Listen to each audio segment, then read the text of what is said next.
on to The Origins of Totalitarianism by Hannah Arendt. Hannah Arendt is one of the 20th century's most powerful intellectuals. And she's writing about how Nazism came to dominate Germany, and how communism came to dominate Soviet Russia, and how these two regimes led to the deaths of tens of millions of people. How they started World War II, how they created the Holocaust, how they created the famine, okay? And in her book, she says that these two regimes are religious cults. They're evil cults. And they have three defining characteristics, okay? The first is that they're removed from reality. They don't care about reality. They have a religion, they have a faith, they have a mindset, and they want to impose their faith on reality, okay? They don't care about reality. They're removed from reality. That's the first thing, okay? Second thing is that when you're removed from reality, your only logic is movement, expansion, okay? You only know if you're right if you're growing, okay? So if the Nazis, their faith, their religion would lead to the destruction of Germany, but their membership was increasing, so they were right.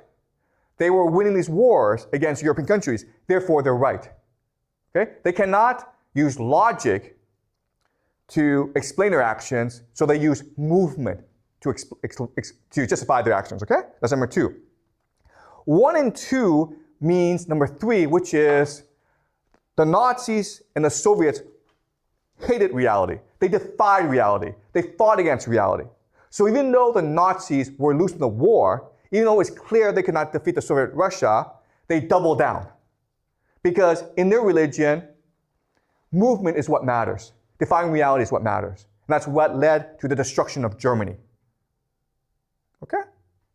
All right, so, and she explains that totalitarian regimes have these three characteristics.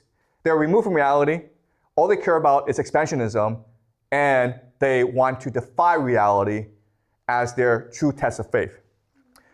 What she does not say in the book is that these three can apply to all bureaucracies. All governments, meaning that over time, all governments, all bureaucracies will tend towards totalitarianism because that's the only way they can justify their existence. Okay, does that make sense? All right, so let's talk about this concretely. Okay, what do I mean by this? So this is a book by James Scott. It's an excellent book, by the way, called Seeing Like a State. And he's trying to explain to us how bureaucracies work, how governments function. And for him, governments actually create more problems than they solve. Why? Well, he lists 4 reasons. The first is that all they care about is the administrative ordering of nature and society. So another way of saying this is a bureaucracy is a machine, it's a hierarchy, it's static, it's mechanical. But society is like a forest. It's diverse. It's an ecosystem. It's organic. For a state to exist, it must turn the forest into a machine like itself. So it destroys diversity. It destroys spontaneity. It destroys imagination, okay? All right, so let's use an example of this. All right. So my question to you is like, who are you? Can you tell us who are you? Like who are you as a person? Tell us who you are as a person. Yeah. Just use 1 or 2 minutes to introduce yourself. Who are you as a person? Hi, my name is Banker, and I grew up in Beijing, and I came to Moonshot, this school, in 2024. Last year, and okay, wrong. Okay, that's not the correct answer. The right answer is you're a teenage boy. Oh. Okay, that's the correct answer. All right, you believe that you are an individual with individual aspirations, ambitions, with a past, with a history. The state doesn't care. The state needs to classify you in a way that can use you. Okay, you're a teenage boy, which means like 2 years' time you can be employed in a factory, or I can send you to war. Okay, that's all I care about. Okay? I don't care about your name. I don't care about who you are. I don't care who your parents are. I don't care about your past. I don't care what you like. All I care about is the fact that you are a teenage boy, and therefore I can exploit you for labor. Okay? That's how states think. Okay? So the bureaucratization of society. Second is the idea of high modernist ideology. So because the state is a monopoly, the bureaucracy is a monopoly, it becomes arrogant. It has hubris. It's overconfident. And it wants to impose its ideology on everyone else. It believes that through its own planning, it can achieve paradise. Okay? So it becomes authoritarian, meaning it refuses to listen to criticism, to feedback, to questions. It is not open to debate. It imposes its will on people, okay? Which creates a weak civil society. And if as an organization, you're not getting feedback, you're not allowing for openness, then you will wither and die, okay? And that's why states, governments will always fail in the end. Okay, so he uses two examples. The first example is what happened in the late 19th century Germany. So in Germany, there's lots of forests. And the state is thinking of ways, how can we best monetize the resource of the forest? Well, there's certain trees that you can cut down for lumber, right? The problem is that in a forest, most space is occupied by useless shrubs or greenery or trees. Okay? So their bright idea is, you know what? Here's a simple solution. We'll burn down the forest and just plant trees that we can harvest for lumber. Right? Brilliant. That's a brilliant use of space. It's more efficient. The problem, though, is that when you do that, the trees are susceptible to disease, to weather changes. A forest is resilient because it's diverse. Okay? So this is what Scott says. Monocultures are, as a rule, more fragile and hence more vulnerable to the stress of disease and weather than polycultures are. Any unmanaged forest may experience stress from storms, disease, drought, fragile soil, or severe cold. A diverse, complex forest, however, with its many species of trees, its full complement of birds, insects, and mammals is far more resilient, far more able to withstand and recover from such injuries than pure stands. So nature has diversity because it allows for resilience. Okay? Some part of the forest can die, but the rest of the forest will recover from anything, whether it's disease or drought or weather. Okay? And we humans are the same way. If you let humans do whatever they want, we are resilient. So some communities might die off, but other communities will adapt. The problem with a state, with a government, is that it sees diversity as an enemy. Okay, so if there's a natural disaster, it's very likely that a lot more people die off than otherwise, okay? Another example is forced communism in Tanzania. Okay, so it's a top-down system. And their idea is, okay, these farmers, they have their little small farms, and they grow their crops, but that's not efficient. What if we just got all the farmers together and had coffee? And they all, had coffee or wheat or whatever. And then we can sell this to other countries. Okay? And of course, you can imagine that this will lead to starvation because it's the same principle as the forest. If there's a weather crisis or if there's a disease, then all your crops die off and then your people die off. Okay? What these planners carried in their mind's eye was certain aesthetic, what one might call a visual codification of modern rural production and community life, okay? So the problem with bureaucrats is they have no imagination. Everything to them has to be mapped out. They like things that can be mapped out, that can be a blueprint, okay? They like to brag about these things because that's how they see the world. But real world, nature requires diversity, it requires organic. Okay? All right, so he gives examples of how the state transforms society. So before, what would happen is that people would just come together and they would organize their communities according to their needs. Okay, it's a bottom-up process, but the state wants to create permanent cities where people are just in one place all the time, right? That's why you have cities. Before, what's natural is just for people to live on small farms and share stuff with other people, to trade with each other. The problem with this is the state cannot tax you. So what the state does is it brings you to cities, makes you work in a factory so it can tax you. Okay? The point of giving you a wage is so it can tax you, to exploit you. Property. Before, it was very common for people to share property together. Okay? Now, it's all owned and controlled by the state. Resources are the same thing. Before, people just used resources according to their needs. But now the state wants to centralize these resources. Okay, so it can tax and exploit people properly. Okay, so that's what a state bureaucracy does. So what are the consequences of the over-bureaucratization of society? Well, what's happening in America is that while consumer goods like cars, clothing, and cell phones are going down, what's going up are hospital services, schooling, okay, housing. Why? Because these are monopolies controlled by bureaucrats. All right? So what's happening is with the over-bureaucratization of society, it's almost impossible for middle-class people, ordinary people, to have a good life now. Okay? Here's another really interesting chart. The black shows you the growth in the stock market, okay?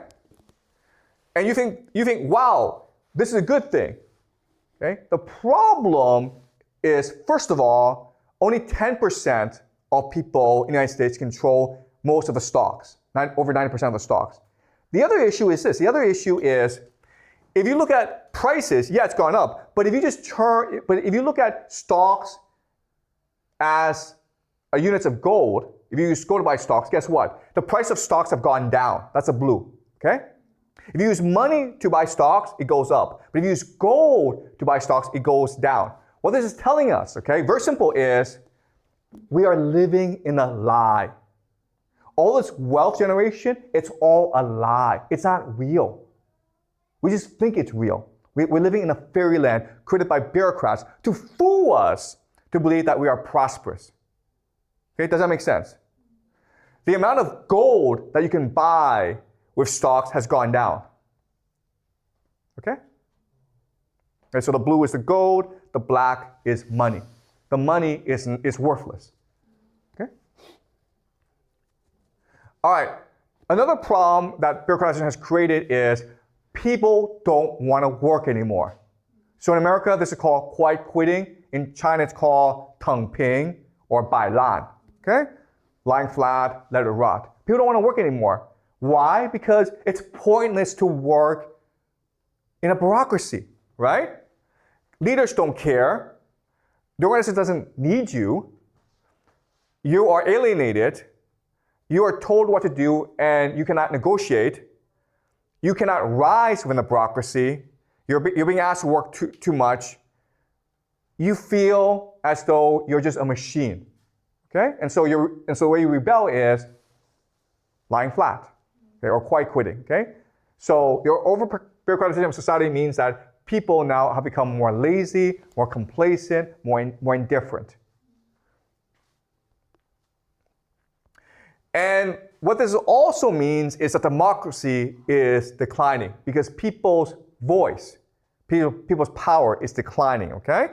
So you can see that people feel as though democracy is in the decline. In fact, experts estimate that democracy, the capacity for people to participate in politics, the capacity for people to influence politics has declined rapidly these past 10 years, okay?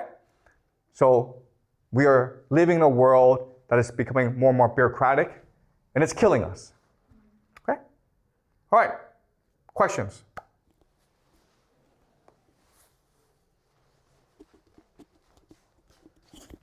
So as you say, we now live in a very corrupt world. So, We live in a bureaucratic world. yeah, very corrupt world. So what?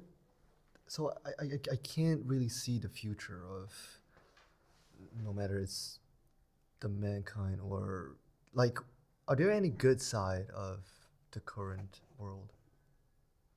Okay. What are good things about the current world? Well, the good side is that because things have become so corrupt, people now are forced to think for themselves, right? Before, you could just trust your teacher, you could just trust your parent, you could just trust authority figures. But now you see them for the bureaucrats that they are. And so now you're forced to think for yourself. And so you're now forced to educate yourself. You're now forced to explore different opinions. So people's minds are opening. And that, I think, is a very good thing in today's world. Okay? Any more questions? So will it help if we cancel most of the managers and just like keep one or two of them? Like, Yeah, okay. So that's a really good question, okay? If this is a problem, why not just get rid of the managers? And the answer is they have all the power. Okay? They would much rather send you to war and kill you off than to lose their jobs. Okay, so going back to the example of Stratford University, their mentality is, how do I maintain my privilege? They don't care about society. All they care about is maintaining their privilege. Right? So they are a bankrupt society, and then when society becomes bankrupt, they expect society to still continue to pay them off. Okay? So these are parasites, and there's nothing we can do about it. Yeah? As we just said, there are less teacher and less professor, or like most people would choose to quitting. Then who are they going to control if there's less people to work for them? You know, okay, that's a really good question. The problem is they don't think like that. They don't think about how efficient is my organization. They don't think about like, am I going to have a job the next 5 years? All they care about is maintaining the position right here and now.